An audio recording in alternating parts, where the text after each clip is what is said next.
Donald Trump est un amateur. Oui, mais ça confirme ce que l'on pense depuis le début.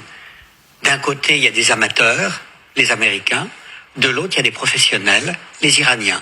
Il y a une vraie diplomatie. On peut, bien entendu, détester le régime, mais même Trump, ce soir, a reconnu que les Iraniens étaient malins dans la négociation. Les joueurs d'échecs. d'échecs. Ce qui est terrible, c'est ce spectacle que donne la diplomatie américaine. La première puissance mondiale est dirigée par un clown dangereux qui délègue ses fonctions diplomatiques à des entrepreneurs immobiliers. C'est une dinguerie, hein. C'est une dinguerie ce qu'il est en train de dire. Autre information, si je peux me permettre, aujourd'hui c'est officiel, on apprend que l'Iran a mobilisé une armée de 1 million de soldats. Dans le cas où les États-Unis décident une invasion terrestre, les gars, les 1 million d'Iraniens, ils vont dedans. Alors, ok, les États-Unis ont l'appui aérien, et ça, les gars, c'est pas négligeable. Ils ont le contrôle de l'espace aérien iranien, mais ça, c'est pas des lol. Pas un seul litre de pétrole ne sera autorisé à profiter à l'Amérique, aux sionistes et à leurs partenaires via le détroit d'Ormuz. Tout pétrolier à destination de ces pays est une cible légitime. Nous avons annoncé que vous devriez vous préparer à un baril à $200. Le nouveau guide suprême avertit que si les États-Unis ne versent pas de compensation, l'Iran prendra leurs biens dans la région ou les détruira tout simplement, au point qu'il ne restera plus rien à reconstruire. Le guide suprême affirme que la vengeance sera longue, progressive et qu'elle ne s'arrêtera pas, surtout pour les attaques contre les civils et les enfants que Donald Trump a nié. Chaque mort ouvre, selon lui, un nouveau dossier de vengeance contre les États-Unis et l'entité. Il rappelle que les États-Unis, l'entité et leurs alliés ont installé des bases militaires et financières dans certains pays pour contrôler la région. Il rappelle que l'Iran a seulement visé ses bases militaires sans attaquer les pays hôtes.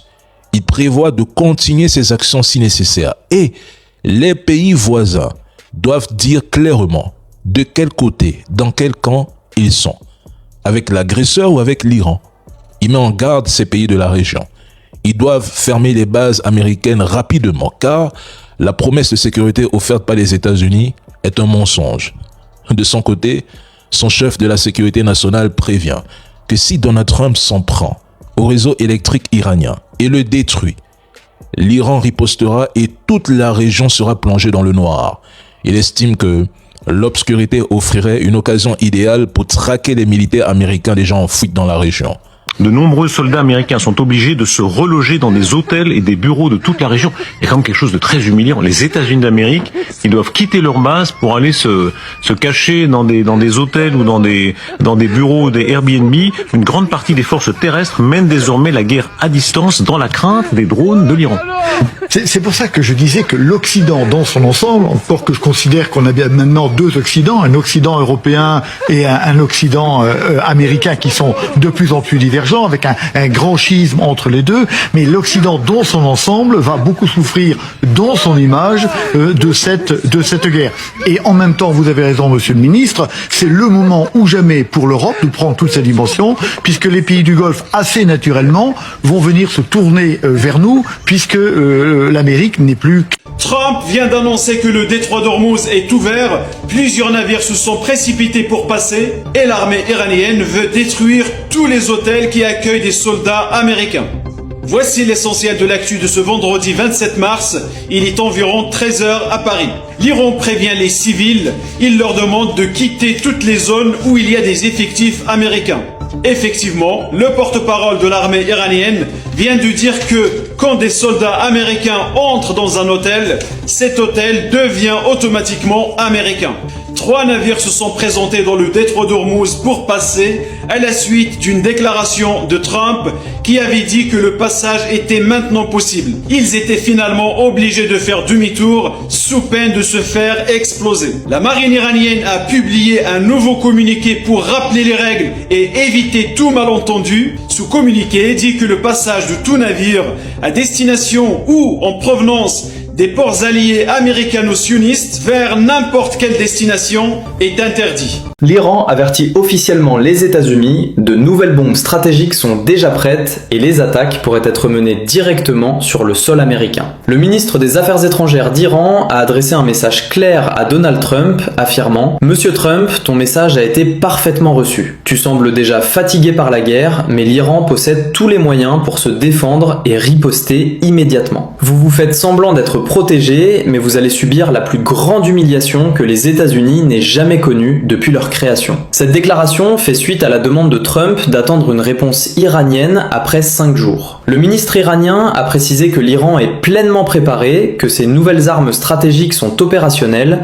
et que toute action hostile américaine entraînera des représailles ciblées et coordonnées. Une opération de parachutage, c'est extraordinairement risqué. D'abord, les conditions météo sont primordiales. Et j'ai compris que ces derniers jours, il y avait des conditions de vent qui n'étaient pas bonnes du tout. Donc ça va dépendre de la météo. En plus, je le rappelle, les Iraniens les attendent. Mais ils les attendent de pied ferme. Et ils ont des. Alors je ne sais pas ce qu'il faut faire aux Américains pour que les Américains comprennent que les Iraniens ont une capacité militaire qui est quasi intacte. Et donc, je vous rappelle que vous l'avez probablement su, il y a une simulation qui a été faite il y a quelques mois avec les forces américaines associées un peu aux forces françaises sur la prise du détroit d'Ormuz. Alors c'est vrai, c'est le détroit d'Ormuz. Bon, mais la simulation s'est arrêtée parce que l'ensemble de la flotte américaine a été décimée. Donc ils ont arrêté la simulation. Vous me direz, ce n'est qu'une simulation. Mais enfin, tout de même, je crois qu'il ne faut pas sous-estimer la capacité des gens qui tiennent le terrain.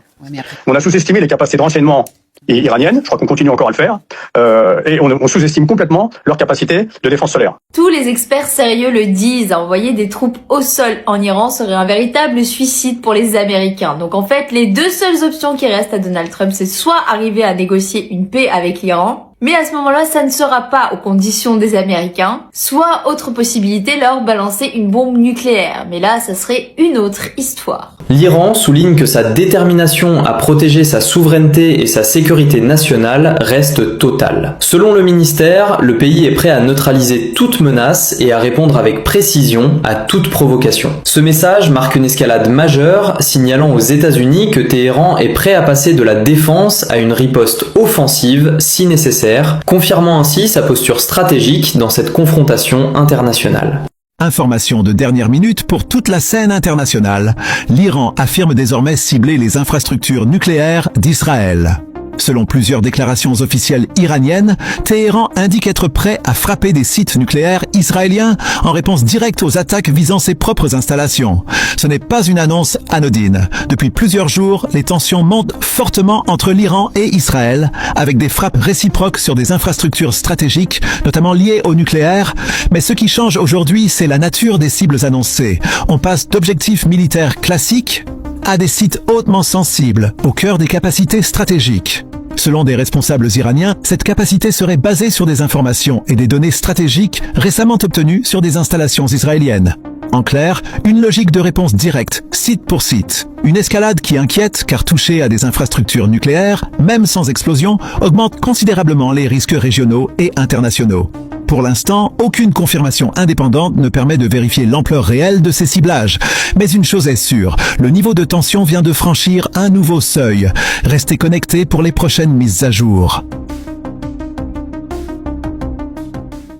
Un jeu très dangereux est en train de se dérouler lors de la guerre contre l'Iran. La Russie accuse les États-Unis et l'entité de tenter de provoquer une catastrophe nucléaire près de la centrale nucléaire iranienne de Bushehr. Sauf qu'elle ne rigole vraiment pas, elle a carrément fait évacuer son personnel de la centrale nucléaire. Mais l'Iran est également en train de déconner, il n'y a pas seulement l'entité et les États-Unis, l'Iran affirme cibler l'infrastructure nucléaire de l'entité lors de ses frappes. Pendant que des choses ultra dangereuses sont en train de se passer, Donald Trump est toujours complètement à côté de la plaque, à croire qu'il est paranoïaque. La raison pour laquelle ils veulent conclure un accord, c'est qu'ils ont tout simplement été réduits en miettes, déclare Donald Trump. Mais malgré qu'il déclare que l'Iran a été rayé de la carte, qu'ils ont été totalement réduits en miettes, il affirme que la mission américaine en Iran devrait être achevée dans un délai de 4 à 6 semaines. Trump va vraiment au bout de son délire en affirmant que les négociateurs iraniens supplient les États-Unis de conclure un accord, mais que publiquement, ils prétendent qu'ils ne font qu'examiner la proposition. Le ministre des Affaires étrangères iranien déclare: nous n'avons pas cherché cette guerre et nous voulons y mettre fin, mais nous n'accepterons aucun cessez-le-feu qui pourra pourra permettre à l'ennemi de nous attaquer à nouveau. Plus d'1 million de combattants iraniens sont préparés à une éventuelle guerre terrestre contre les États-Unis. Le Parlement iranien déclare qu'il pourrait s'attendre à ce que les États-Unis débarquent sur l'île stratégique de Karg au sud de l'Iran. Le président turc Erdogan commence à se mêler du conflit. Il affirme que Netanyahou prévoit d'occuper le sud du Liban. Le Pentagone envisage de déployer au moins 10 000 soldats supplémentaires au Moyen-Orient.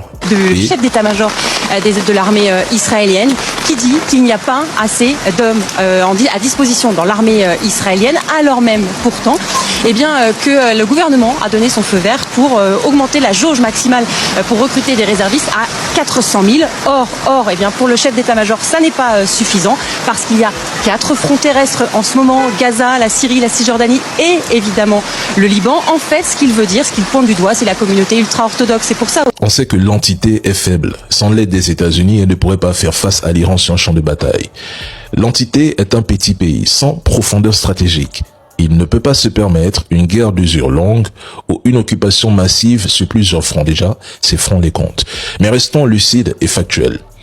Aujourd'hui, quel État au monde est réellement capable de lancer une invasion terrestre massive, d'envahir puis d'occuper l'Iran comme cela a été fait en Irak en 2003 ? L'Irak est un pays plus petit, plus plat, avec une armée affaiblie après 91 et des sanctions. Et ça a quand même tourné en un bourbier de presque 9 ans pour les Américains. L'Iran est bien plus grand, plus montagneux, mieux armé en missiles et en forces asymétriques, avec une population très nationaliste. Ils ont une armée régulière bien entraînée.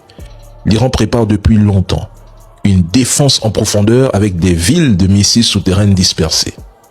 Ce que Trump envisage ressemble à un cauchemar pire que l'Afghanistan ou l'Irak combinés, quelle que soit la zone d'opération. Même s'il se limite à des opérations près des côtes iraniennes, les Américains s'enliseront.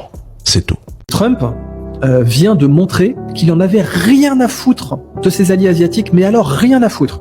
D'une part, il a retiré les batteries THAAD de Corée. Alors ça avait été à l'époque, mais ça avait été un scandale diplomatique. Quand Trump a fait installer les intercepteurs THAAD en Corée, du Sud bien sûr, la Chine avait fait des sanctions à la Corée qui lui avaient coûté plus de 20 milliards. Le groupe Lotte, un grand groupe coréen, avait été sanctionné.